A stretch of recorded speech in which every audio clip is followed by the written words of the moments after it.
অন্তর্বর্তী সরকারের সঙ্গে সম্পর্ক উন্নয়নে এবং দুই প্রতিবেশীর মধ্যকার সম্পর্ক জোরদারে সম্মিলিত ও সমন্বিত প্রচেষ্টায় আগ্রহী ভারত। আর এই কথা প্রধান উপদেষ্টা অধ্যাপক মোহাম্মদ ইউনূসকে জানিয়েছেন ভারতের পররাষ্ট্র সচিব বিক্রম মিস্ত্রি। সোমবার রাতে রাষ্ট্রীয় অতিথি ভবন যমুনায় প্রায় ৪০ মিনিটের ওই সৌজন্য সাক্ষাতে সংখ্যালঘু ইস্যু, অপতথ্য প্রচার, ক্ষমতাচ্যুত স্বৈরশাসক শেখ হাসিনার ভারতে অবস্থান, আঞ্চলিক সহযোগিতা এবং জুলাই আগস্ট গণ অভ্যুত্থান নিয়ে আলোচনা হয়। এ সময় বিক্রম মিস্ত্রি আরও জানান, সম্পর্ক বাড়ানো ছাড়া দ্বিতীয় কোনো চিন্তা ভারতের নেই। বর্তমান সরকারের সঙ্গে কাজ করা দু দেশের জন্যই লাভজনক বলেও দিল্লির মনোভাবের কথা জানান তিনি। এ সময় বাংলাদেশ ও ভারতের সম্পর্ককে খুবই দৃঢ় এবং ঘনিষ্ঠ উল্লেখ করে প্রধান উপদেষ্টা বলেন, সাম্প্রতিক সময়ে দুই প্রতিবেশীর সম্পর্কে কিছু মেঘ জমে ছায়া তৈরি করেছে। এই কালো মেঘ মুছে ফেলতে ভারতকেও এগিয়ে আসার আহ্বান জানান অন্তর্বর্তী সরকার প্রধান।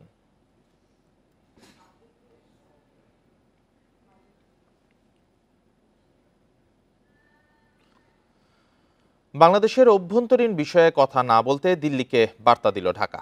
বাংলাদেশ ভারত পররাষ্ট্র সচিবদের বৈঠকে আরও জানানো হয়, দিল্লি থেকে শেখ হাসিনার দেয়া বক্তব্য ভালোভাবে নিচ্ছে না সরকার। তবে দিল্লি আশ্বস্ত করেছে এর প্রভাব দ্বিপাক্ষিক সম্পর্কে পড়বে না। বৈঠকে বাংলাদেশের সংখ্যালঘুদের নিরাপত্তা ইস্যুতেও উদ্বেগ জানান ভারতের পররাষ্ট্র সচিব। ঢাকায় মাত্র ১২ ঘন্টার সফর করলেন ভারতের পররাষ্ট্র সচিব বিক্রম মিস্ত্রি। ৫ আগস্ট রাজনৈতিক পট পরিবর্তনের পর এটি দিল্লির কোনো নীতি নির্ধারকের প্রথম সফর। সোমবার সকালে রাষ্ট্রীয় অতিথি ভবন পদ্মায় ঢাকা দিল্লি পররাষ্ট্র সচিব পর্যায়ের বৈঠকে অংশ নেন তিনি। দ্বিপাক্ষিক বৈঠকের আগে দুই সচিব একান্তে ঘণ্টাব্যাপী আলোচনা করেন চলমান টানাপোড়েন নিয়ে। সীমান্ত হত্যা বন্ধ ও তিস্তা চুক্তি সহ অমীমাংসিত ইস্যু নিয়ে আলোচনা হয়। পররাষ্ট্র মন্ত্রণালয়ে দেখা করেন উপদেষ্টা তৌহিদ হোসেনের সঙ্গেও। পরে ব্রিফিংয়ে ভারতের পররাষ্ট্র সচিব জানান, অন্তর্বর্তী সরকারের সঙ্গে কাজ করতে চায় ভারত। সাম্প্রতিক কিছু বিষয় ও ঘটনা নিয়ে আমাদের মধ্যে আলোচনা হয়েছে। আমি সংখ্যালঘু সম্প্রদায়ের নিরাপত্তা নিয়ে ভারত সরকারের উদ্বেগের কথা তুলে ধরেছি। সাংস্কৃতিক, ধর্মীয় ও কূটনৈতিক স্থাপনায় হামলা নিয়েও কথা হয়েছে। এসব বিষয়ে বর্তমান সরকারের কাছ থেকে ইতিবাচক দৃষ্টিভঙ্গি আশা করি।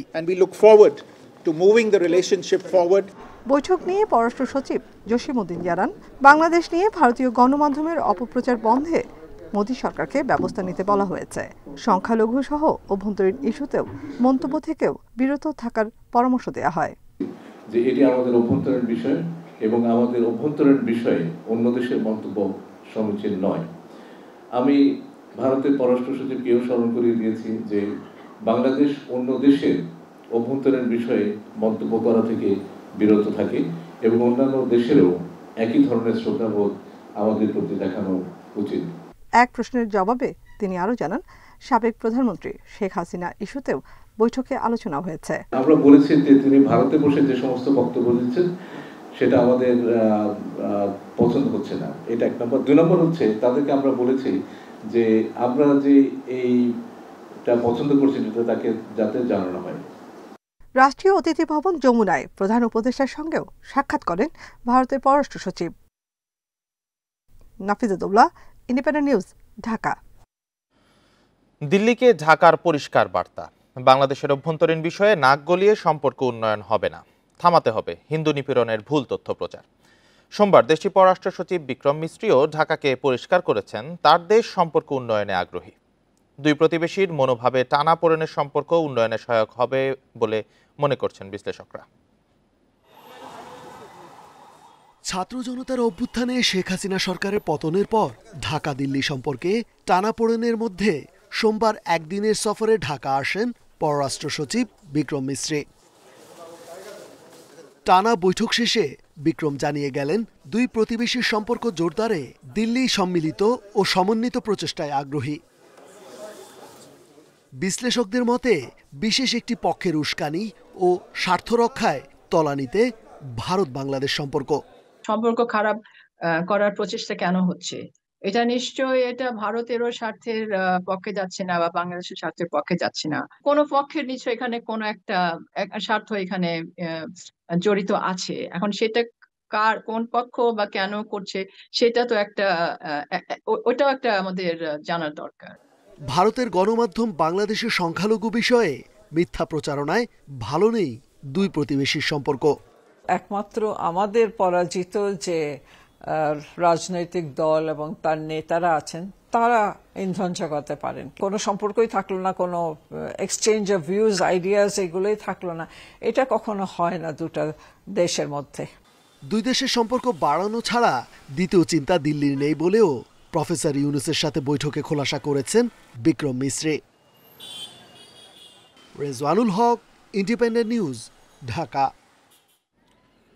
ইউরোপীয় ইউনিয়নভুক্ত বিভিন্ন দেশের ভিসা সেন্টার দিল্লি থেকে সরিয়ে ঢাকা অথবা প্রতিবেশী কোনো দেশে স্থানান্তরের অনুরোধ জানিয়েছেন প্রধান উপদেষ্টা অধ্যাপক মোহাম্মদ ইউনূস। সোমবার দুপুরে রাজধানীর তেজগাঁওয়ে প্রধান উপদেষ্টার কার্যালয়ে ইইউ কূটনীতিকদের সাথে বৈঠকে এ আহ্বান জানান তিনি। পাশাপাশি সংস্কার কমিশন ও আগামী নির্বাচন নিয়েও তাদের অবহিত করা হয়। সোমবার বেলা 12টার দিকে প্রধান উপদেষ্টার বাসভবনে ইউরোপীয় ইউনিয়নের 18 দেশের রাষ্ট্রদূত ও ঢাকায় ইইউ এর রাষ্ট্রদূত মাইকেল মিলারের সঙ্গে বৈঠক করেন অধ্যাপক মোহাম্মদ ইউনূস। 2.5 ঘণ্টার এই বৈঠকে শ্রম অধিকার, জলবায়ু পরিবর্তন, মানবাধিকার সহ নানা ইস্যুতে কথা হয়। উঠে আসে জাতীয় সংসদ নির্বাচন প্রসঙ্গ। সংস্কার কাজের পরই ভোট, ইইউ প্রতিনিধিদের জানান প্রধান উপদেষ্টা। চলতি মাসের শেষে বা জানুয়ারির মধ্যে সংস্কার কমিশনগুলোর প্রতিবেদন আসা শুরু করবে। এরপর সংস্কার কাজ শুরু হবে। সবাইকে বলার চেষ্টা করছি, নির্বাচনের আগে কিছু সংস্কার জরুরি। প্রচলিত ব্যবস্থায় যদি নির্বাচন করা হয় তবে আবারও আগের মতোই সংকট সৃষ্টি হতে পারে। নতুন বাংলাদেশের জন্য নতুন পলিসি, নতুন কর্মব্যবস্থা।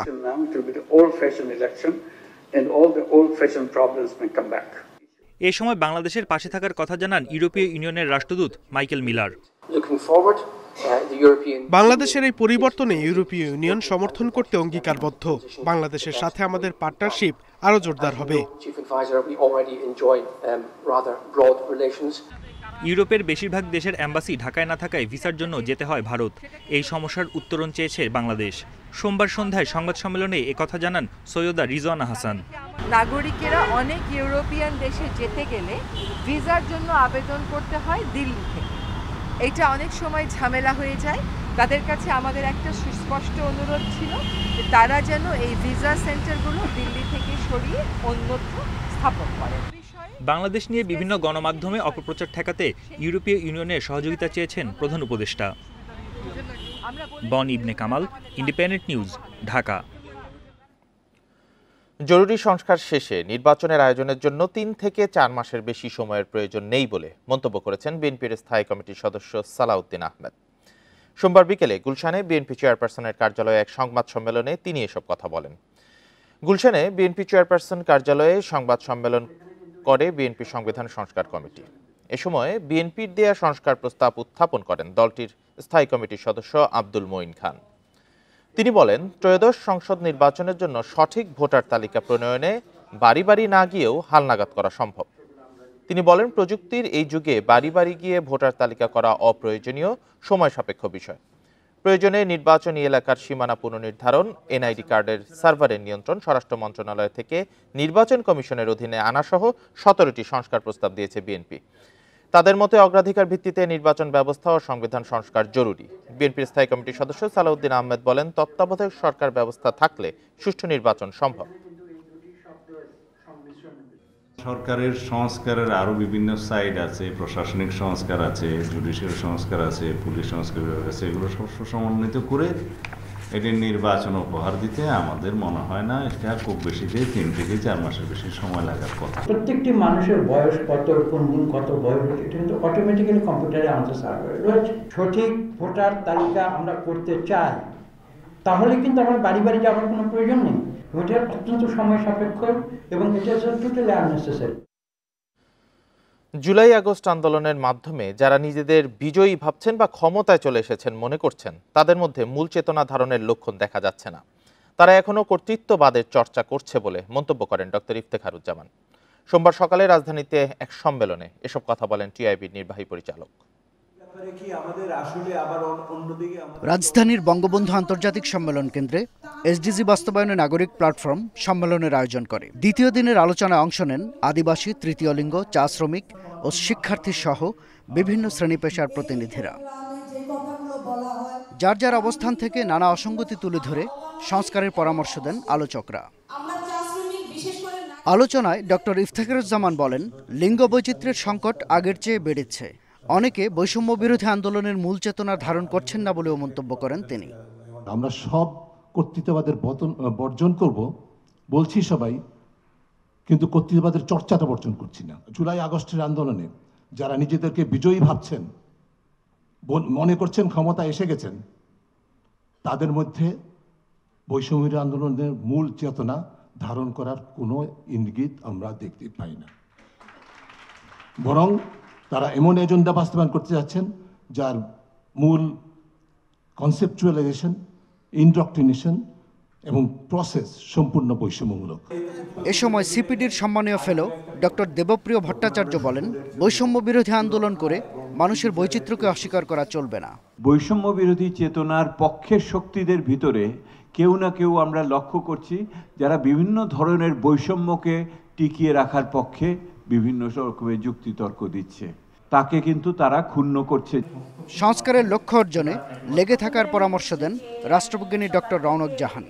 যে কোনো আন্দোলন, যে কোনো জিনিস আগিয়ে নিতে হলে এর মধ্যে কিছু পিছনেও পড়ে যেতে পারে জিনিসটা, কিন্তু তারপরেও যদি লেগে থাকেন তাহলে আমি বলবো যে দেখবেন যে সব পরিবর্তন হয়তো সম্ভব হয়নি, কিন্তু সব কিছু আমাদের কষ্ট সবটাই বৃথা যাবে না, যায়নি কখনো। দেশকে এগিয়ে নিতে সবাইকে সততার সাথে কাজ করে যাওয়ার আহ্বান জানান তিনি। আমি আমার নিজের জীবনের শাহাদাত স্বপন, ইন্ডিপেন্ডেন্ট নিউজ, ঢাকা। অনিয়মে জড়িত কর্মকর্তারা এখনো এনসিটিভিতে বহাল থাকায় শ্বেতপত্রে নেই দুর্নীতির পুরো চিত্র। প্রশিক্ষণ ও বই ছাপানো বাবদ কোটি কোটি টাকা লোপাট হলেও তার উল্লেখ নেই। একথা বলছেন শিক্ষা গবেষকরা। তাদের মতে অর্থনৈতিক সুবিধাভোগীদের সরানো না হলে এনসিটিভিতে স্বচ্ছতা আসবে না। জাতীয় শিক্ষাক্রম ও পাঠ্যপুস্তক বোর্ডের দেয়া তথ্য অনুযায়ী নতুন শিক্ষাক্রম নিয়ে শিক্ষকদের প্রশিক্ষণে 3 বছরের খরচ 28 কোটি টাকা। তবে এর বাইরেও মাউশির প্রকল্প থেকে আরও 1250 কোটি টাকা খরচের তথ্য দেয়া হয়নি। প্রশিক্ষণ বা কর্মশালার নামে 5 তারকা হোটেল, রিসোর্টে কত টাকা খরচ হয়েছে সেই চিত্রও নেই শ্বেতপত্রে। এনসিটিভির প্রতিবেদন অনুযায়ী মাধ্যমিক স্তরে গত 15 বছরে বই ছাপানোর জন্য ব্যয় হয়েছে 8,429 কোটি টাকা, আর প্রাথমিকে 3,231 কোটি টাকা। অথচ বই ছাপানোর অনিয়ম নিয়ে প্রতি বছরই অভিযোগ থাকলেও তা নিয়ে কোনো তথ্য নেই শ্বেতপত্রে। শিক্ষা গবেষকরা বলছেন, গত 15 বছরে অনিয়মের সাথে জড়িত কর্মকর্তারা এখনও এনসিটিভিতে কর্মরত। ফলে অনিয়মের চিত্র প্রতিবেদনে উঠে আসেনি। সেই সঙ্গে গত 15 বছর প্রতিষ্ঠানটি ছিল এনজিও নির্ভর। এই কর্মশালাগুলো রীতিমতো টাকার জাস্ট অপচয়, একদম পিওর অপচয়। এই সময় হলো একদম মূল একটা সময়, একদম উপযুক্ত সময় আমি বলবো যে জাতীয় শিক্ষাক্রম পাঠ্যপুস্তক বোর্ড উপযুক্ত ব্যক্তি নির্বাচন করে শিক্ষাক্রমটা দেশীয় এবং বৈশ্বিক প্রেক্ষাপটের অনুযায়ী এখন তৈরি করতে পারবে। এনসিটিভির চেয়ারম্যান বলছেন, অনিয়মের বিষয়ে খাত ধরে ধরে কাজ চলছে, আগামীতে তা প্রকাশ করা হবে। আরও ভেঙে ভেঙে ব্রেকডাউন করে সেগুলোর খরচের আলাদা আলাদা হিসাব টেবিল আকারে সেগুলো আমাদের তৈরি করতে আরও কিছুটা সময় লাগবে। তো এইটা আমরা আমাদের বইগুলি এবার জানুয়ারিতে বইগুলি দেওয়ার পরে আমরা সেইগুলি নিয়ে আবার কাজ শুরু করব। কর্মশালার নামে এখনো অর্থের অপচয় বন্ধ হয়নি বলে এনসিটিভির বিরুদ্ধে অভিযোগ শিক্ষা গবেষকদের। নূরে আলম, ইন্ডিপেন্ডেন্ট নিউজ, ঢাকা। ধর্ষণের অভিযোগে ভারতে গ্রেপ্তার সিলেটের 4 আওয়ামী লীগ ও যুবলীগ নেতা। গ্রেপ্তার এড়াতে পালিয়ে বেড়াচ্ছেন আরও 2 জন। রোববার কলকাতার নিউ টাউন এলাকার একটি ফ্ল্যাট থেকে তাদের গ্রেপ্তার করা হয়। এর মধ্যে আছেন সিলেট জেলা আওয়ামী লীগের সাধারণ সম্পাদক নাসির উদ্দিন খান, মহানগর যুবলীগের সভাপতি আলম খান মুক্তি, সহসভাপতি রিপন ও সদস্য জুয়েল। পলাতক 2 জন হলেন সিলেট জেলা স্বেচ্ছাসেবক লীগের সভাপতি আফসর আজিজ ও সাধারণ সম্পাদক দেবাংশু দাস মিটু। শিলং পুলিশ জানায়, সরকার পতনের পর তারা সিলেট থেকে পালিয়ে শিলংয়ে আসে। সেখানেই ঘটে ধর্ষণের ঘটনা। পরে থানায় মামলা করেন ভুক্তভোগী।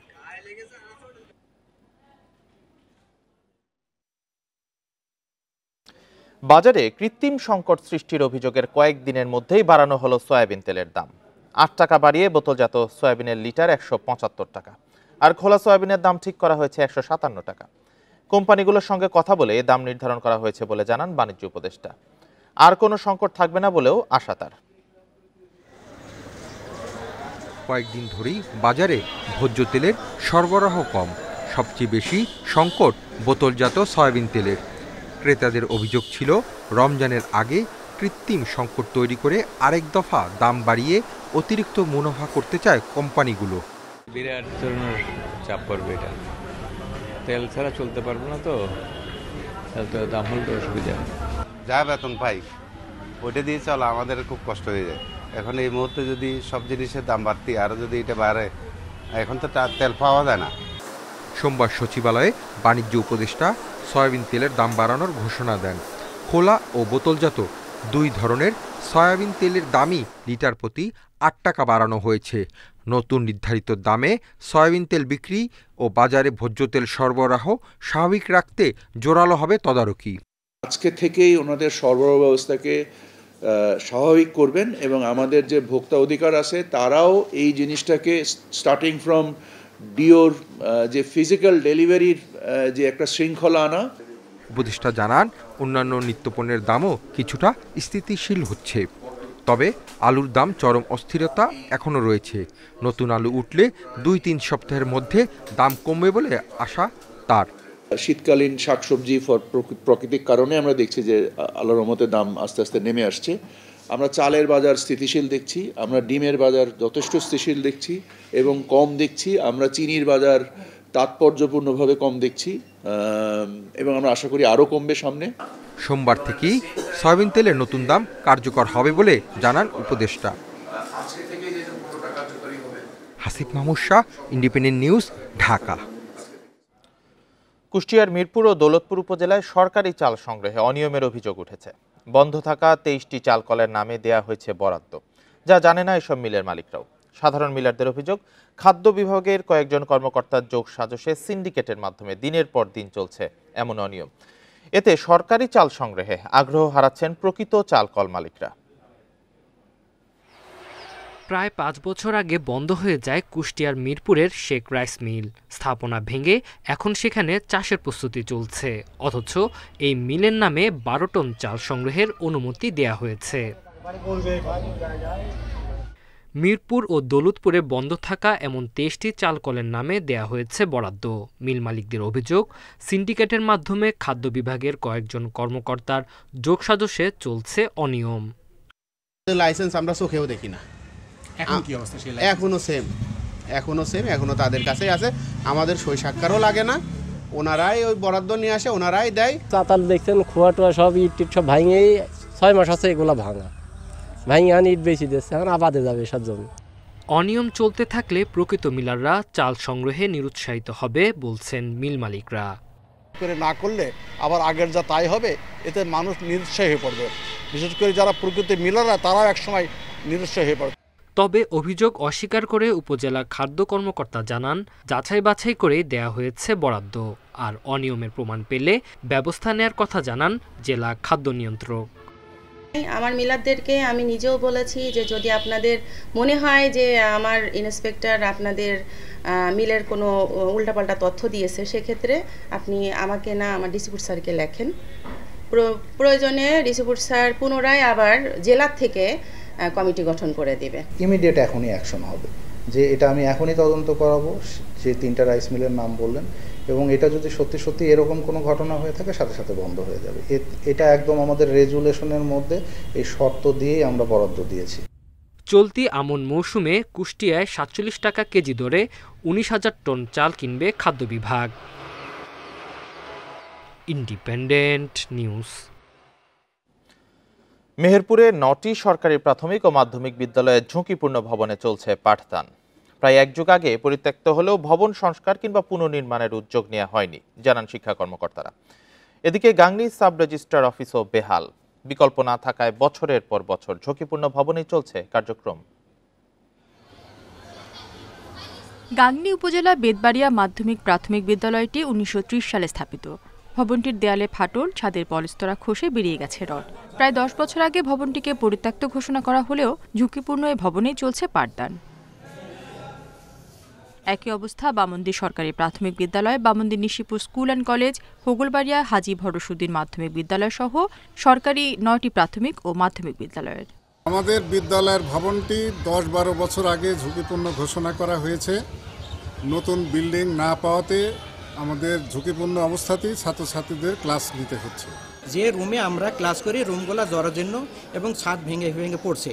এই রুমের ভিতরে আমরা ক্লাস নিয়ে ঝুঁকিপূর্ণ অবস্থায় সকলেই থাকি, কখনো ছাত্রদের বা আমাদের কোনো ক্ষয়ক্ষতি হয়। বরাদ্দ সাপেক্ষে এসব ভবন সংস্কার বা নির্মাণের উদ্যোগ নেওয়া হবে জানান শিক্ষা কর্মকর্তা। এই ভবনগুলোতে ক্লাসের অনেকটা অনুপযোগী হয়ে গেছে। আমরা ঊর্ধ্বতন কর্তৃপক্ষকে জানিয়ে যত দ্রুত সম্ভব এই ভবনগুলো মেরামত বা সংস্কার হোক অথবা নতুন ভবনের ব্যবস্থার জন্য আমরা ঊর্ধ্বতন কর্তৃপক্ষকে সুপারিশ করছি। এদিকে গাংনী সাব রেজিস্ট্রার অফিসের দশাও বেহাল। ছাদের বিমে ফাটল দীর্ঘদিন ধরে, বৃষ্টির পানিতে নষ্ট হচ্ছে প্রয়োজনীয় কাগজ। আমাদের বিল্ডিং ফাটা, চুন খসে পড়ছে, বৃষ্টির সময় ছাদ থেকে পানি পড়ে, আমাদের দলিলপত্র নষ্ট হয়ে যাচ্ছে, আমাদের বালাম, মূল্যবান বালাম, বই এগুলো নষ্ট হয়ে যাচ্ছে।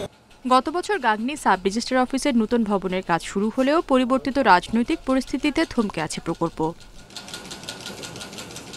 Independent news. চাঁদপুরের শহরগুলোতে ভরাট হয়ে যাচ্ছে পুকুর, জলাশয়। পুকুর ভরাটের কারণে আগুন নেভাতে পানি সংকটে পড়ছে ফায়ার সার্ভিস। একই কারণে নষ্ট হয়ে যাচ্ছে জীববৈচিত্র্য এবং পরিবেশ। তবে অভিযোগের ভিত্তিতে আইনানুগ ব্যবস্থা নেওয়ার কথা বলছে জেলা পরিবেশ অধিদপ্তর। চাঁদপুরের হাজীগঞ্জ উপজেলার আলীগঞ্জ চেয়ারম্যান বাড়ির ব্যক্তিগত পুকুরটি ভরাটের চেষ্টা করছে চেয়ারম্যান বাড়িরই এক আত্মীয়। এছাড়া হাজীগঞ্জ ও টোরাগড় এলাকায় জেলা পরিষদের 2টি পুকুর ভরাট করে মার্কেট ও বাড়ি করার প্রস্তুতি নিচ্ছে প্রভাবশালীরা। মৎস্য চাষ ও মানুষের দৈনন্দিন কাজে ব্যবহৃত ব্যক্তিগত ও সরকারি পুকুর ভরাট বন্ধে মানববন্ধন সহ সংশ্লিষ্ট দপ্তরে অভিযোগ দিয়েছে স্থানীয়রা। চাপকল নাই, সাপ্লাইর জলও নাই, কোনো কিনার দিয়ে সুবিধা নাই, এজন্য আমাদের পুকুর দরকার। আমরা মূলত যাচ্ছি পুকুরগুলো যেন ভরাট না হয়। ভরাট হলে পরিবেশ বিপর্যয় তো হবে আর পারিবারিক বিপর্যয় ঘটবে। জেলা শহরগুলোতে পুকুর, জলাশয় ভরাটের কারণে সবচেয়ে বেশি সমস্যায় পড়তে হয় ফায়ার সার্ভিসকে। দ্রুত ঘটনাস্থলে পৌঁছালেও পানি সরবরাহের জলাশয় খুঁজতে বেগ পেতে হয় সেবা সংস্থাটিকে। পুকুর কিংবা জলাশয় ভরাট করা হলে আগুন নির্বাপন করতে সমস্যা হয়। যদি একটা পুকুর ভরাট করা হয় তাহলে কিন্তু আমরা আরেকটু দূরে গিয়ে একটা পুকুর বা জলাশয় খোঁজা লাগে, ততক্ষণে কিন্তু আগুন বেড়ে যায়, তখন অনেক ক্ষতি হয়। তবে আইনি প্রক্রিয়ায় জলাধার হিসেবে চিহ্নিত জায়গা ভরাট বা শ্রেণী পরিবর্তনের সুযোগ নেই বলে জানায় জেলা পরিবেশ অধিদপ্তর। পরিবেশের ভারসাম্য রক্ষার্থে পুকুর ভরাট অথবা জলাশয় ভরাটের কোনো অভিযোগ পরিবেশ অধিদপ্তর পাওয়া মাত্রই তার বিরুদ্ধে আইনানুগ ব্যবস্থা গ্রহণ করে। ইতিমধ্যে আমরা কয়েকটি অভিযোগ পেয়েছি, তাদেরকে আমরা নোটিশ দিয়েছি। চাঁদপুরের 8 উপজেলায় প্রায় 60,000 পুকুর, জলাশয় থাকলেও বর্তমানে এই সংখ্যা অর্ধেকে চলে এসেছে। Independent news. নিউমোনিয়া আক্রান্ত ও মৃত্যুর সংখ্যা বাড়ছে বরিশালের হাসপাতালগুলোতে। গত বছরের চেয়ে শিশু মৃত্যু হার 6 গুণ বেশি। দিনে গড়ে বরিশাল শেরেবাংলা মেডিকেলের চিকিৎসা নিচ্ছে 381 জন নিউমোনিয়া আক্রান্ত রোগী। হাসপাতালে শয্যার তুলনায় রোগীর চাপ বাড়ায় হিমশিমে চিকিৎসকরা। বরিশাল শেরেবাংলা মেডিকেল কলেজ হাসপাতালে শিশু ওয়ার্ডে বাড়ছে নিউমোনিয়া আক্রান্ত শিশুদের ভিড়। প্রতিদিন গড়ে হাসপাতালে চিকিৎসা নিচ্ছে 381 জন নিউমোনিয়া আক্রান্ত শিশু, যাদের বেশিরভাগের বয়স 1 মাস থেকে 6 বছর। এবছর নিউমোনিয়া আক্রান্ত হয়েছে 11,457 জন শিশু, এর মধ্যে মারা গেছে 135 জন। গত বছর 7,266 জন শিশু নিউমোনিয়া আক্রান্ত হয়ে হাসপাতালে ভর্তি হয় আর মারা যায় 22 জন। মানুষের অসচেতনতা, আর কিছু কিছু ক্ষেত্রে দেখা যায় যে তারা নিজেরাই যে যখন যা ওষুধ লাগে না সেই ওষুধগুলো প্রয়োগ করে আসে। ইভেন আপনার তারা সিভিয়ারিটিটাও বোঝে না যে কখন ডাক্তারের কাছে নিয়ে আসতে হবে। জ্বর, সর্দির সাথে বাড়ছে শিশুদের শ্বাসকষ্ট। শ্বাস করতে কষ্ট হচ্ছে, বুকে কফ জমে গেছে, খাবারও ওইরকম ভাবে খাইতে পারতেছে না, শুধু কান্নাকাটি করে। গরম, রাত্রে ঠান্ডা, এই জন্য হঠাৎ করে বাবুর ঠান্ডা লাগছে, নিউমোনিয়া হয়েছে। নিউমোনিয়া আক্রান্ত শিশুদের জীবন রক্ষায় আইসিইউ বেড স্থাপনের কাজ শুরু হয়েছে বলে জানিয়েছে হাসপাতাল কর্তৃপক্ষ। চিকিৎসার জন্য আমাদের পর্যাপ্ত পরিমাণ ঔষধ, অক্সিজেন, অ্যান্টিবায়োটিক এগুলো সবই আছে। এর পাশাপাশি আমাদের 5টা শিশু আইসিইউ বেড কাজ চলতেছে। ওইটা যদি শেষ হয় তাহলে আরও চিকিৎসা আরও দ্রুত এবং আরও ফলপ্রসূ হবে। রোগ প্রতিরোধ সহ শিশু মৃত্যুর হার শূন্যের কোঠায় আনতে কাজ চলছে বলে জানিয়েছে স্বাস্থ্য বিভাগ। চিকিৎসা ব্যবস্থাকে সমুন্নত রাখা তথা মডার্নাইজ করা এবং মৃত্যুর হারটাকে জিরো কোঠায় নেওয়ার জন্য যে পন্থা অবলম্বন করা হয় বরিশাল স্বাস্থ্য বিভাগ সব পন্থা অবলম্বন করেছে। বরিশাল বিভাগের 6 জেলায় 1 বছরে আরও 29,000 জন নিউমোনিয়া আক্রান্ত হয়েছে। এর মধ্যে মারা গেছেন 41 জন। Independent news.